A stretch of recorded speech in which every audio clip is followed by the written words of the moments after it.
Sliding scales. Because Henry was at the works, the other engines had to help with the flying kipper too.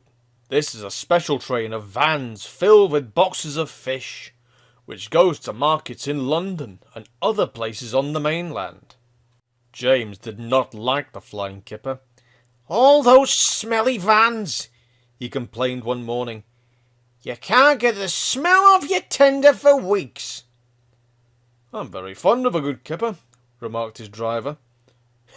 "You're welcome to it," retorted James. "A right old misery today, aren't you?" said his fireman. "You got out of the shed by the wrong door this morning, and no mistake.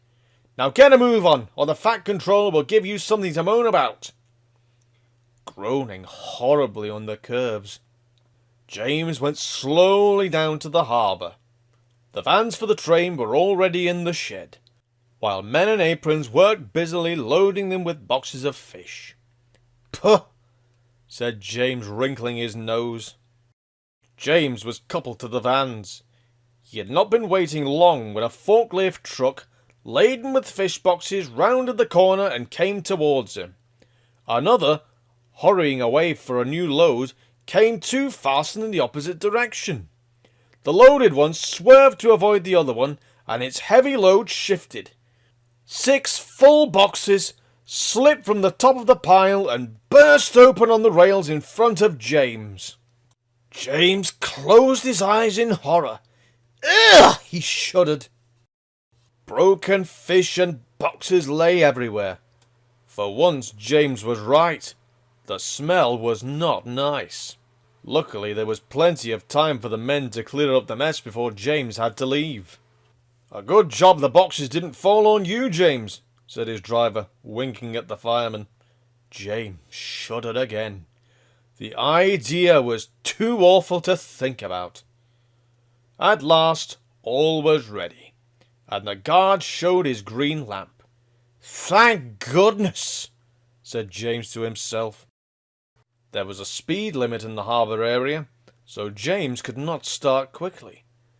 The train seemed heavier than usual tonight too, so that when he reached the spot where the fish boxes had burst, he was moving at no more than walking pace. The rails seemed clean, but oil and scales from the spilt fish were still there, coating them with a slippery film. As soon as James reached the place, his driving wheels, with nothing to grip, began to spin helplessly. James did his best, but the heavy vans dragged him to a standstill.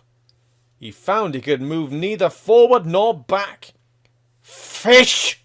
exclaimed James in disgust. Men brought hoses and washed the rails. James grew very wet and uncomfortable. Then they put sand on the rails in front of each driving wheel, and James was at last able to move his train. He was very late, but at least he was off the fish quay. To say he was glad would be putting it mildly.